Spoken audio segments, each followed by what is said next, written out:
Stephen, you're the 28th coach, the AFL coach of the Melbourne Football Club. What does that mean to you? Oh, it's something I'm immensely proud of. Still sinking in, but when I heard you say that and in the press conference today saying there's only 28th person, it really is quite significant and something I'm super proud of. Something I feel like I'm ready for, and it's something I can't wait to start. What made you want to coach the Melbourne Demons? Oh, look, I think obviously when any job comes up as an assistant, you sort of look at it, but then talking to a few people, understanding the history of this place. For me, the uniqueness of this is this club knows how to win already. There's leaders I admire that are already playing here. I feel like it's a playing list in the club that's ready to bounce quickly, and I feel like with a bit of tinkering that can happen and contend next year. So for me, selfishly, this is something as soon as I got in the process, I'm like, I want this. So I'm going to chase it as hard as I can. The opportunity to add your chapter to such a long and storied history, how exciting is that for you? Yeah, absolutely. I've got mates I grew up with in Shepparton that played for Melbourne, Adam Uze, Stephen Tingay I reached out to before during this process. I remember watching Melbourne games here at the G from Shepparton when I came down, and Gary Lyon playing and David Swartz and that sort of crew of Andy Lovells, Jeff White, Brad Greens and all that you play against. It's the history around this club is significant. Certainly not understated from my point of view. And as I said, just playing Melbourne recently and coaching against them, you know how formidable they can be and the experience they've got. So I'm really going to lean on those leaders and the premiership experience that this club's got as well to build something quite unique. Are you excited to coach this list of footballers? Obviously, there's some high-end talent, and we've dipped in at the draft in the last few years as well. Yeah, I think the club's really nailed its drafting, and that talent that's been brought in has obviously played a lot of footy already. But so there's some high-end talent there. But I'm really keen to work with our leaders and make sure that we get this club on the right track, not only for next year but moving forward. So really establish emerging leaders who are the next group that really want to take hold of this club, and even lessen some of the burden off the leaders at the top that I feel like have done a tremendous job, but they need to also enjoy playing their footy and make sure it's good fun for them. You were a ruckman in your heyday. How exciting is it to be able to get the best seat in the house and watch Max Gawn go about his business? Yeah, it's going to be a real treat. I've admired Max for a long time. He's probably the ruckman of our generation, that's for sure. As I said, I've been on the receiving end of some of Max's dominance from the coach's box before. So to have him at my disposal, I think gives us a head start.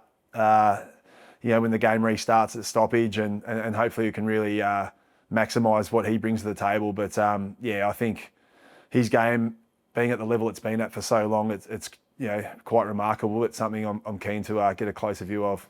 You mentioned being on the receiving end. No hard feelings for 2021?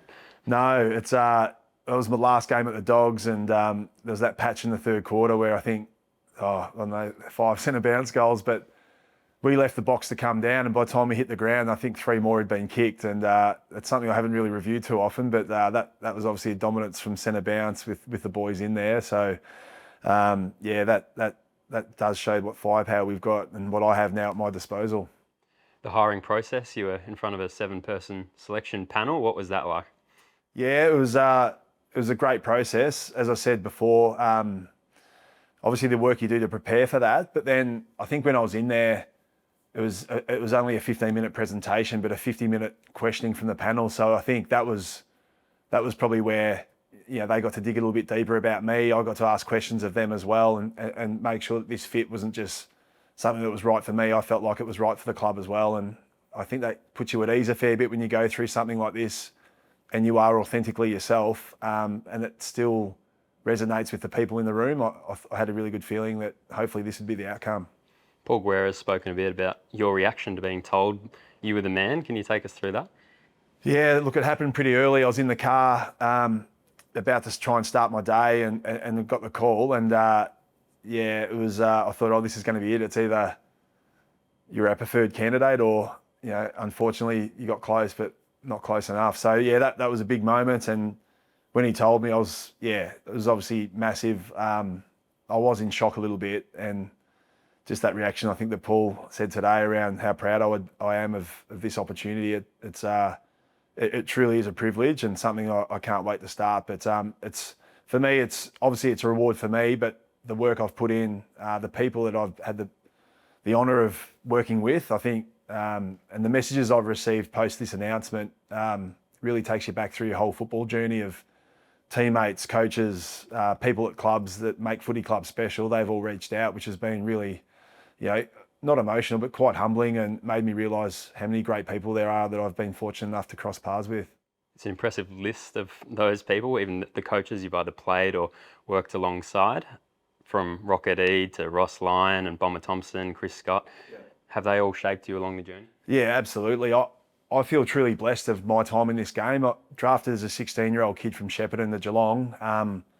To be here now 30 years later, still now work back at Geelong, but now be named as coach. I've had a dream ride. There's been some ups and downs. I feel like in my time I've experienced a lot in footy in terms of winning premierships, losing grand final day, prelims, drawing grand finals, the highs of being a captain and the best and fairest winner to the lows of being traded and getting injured and finding your way through some form dips. So that's I think shaped me who I am as a person. But having taken little bits and pieces around people along the journey, that's I think the most proudest bit I am is reflecting on how many great people I've been fortunate enough to work with. You've spoken a lot already about game style and attacking football. Is that obviously at the top of your agenda? Yeah, I think when I say attacking football, it won't be reckless, but it'll just be a bit more brave with ball in hand and a bit more aggressive at times. And I think Melbourne's always been difficult to deal with at the contest and around stoppage. I just feel like now the game's transitioning, or it has now, to a turnover game, and how important you can just take the game on and take territory, and whether that's quick, slow, but do it with a method that everyone's on the same page with. And I don't want to be a team that over indexes in one phase of the game that leaves us exposed in the others. I just want to be a really efficient footy team, but that's off the back of being aggressive in every phase as well. So we've got some real competitors here that are pretty brutal around the ball. I think defensively we've got some intercepting defenders that win the ball back well. We just got to make sure we can punish teams a bit easier now when we get ball in hand and get some reward for all that effort.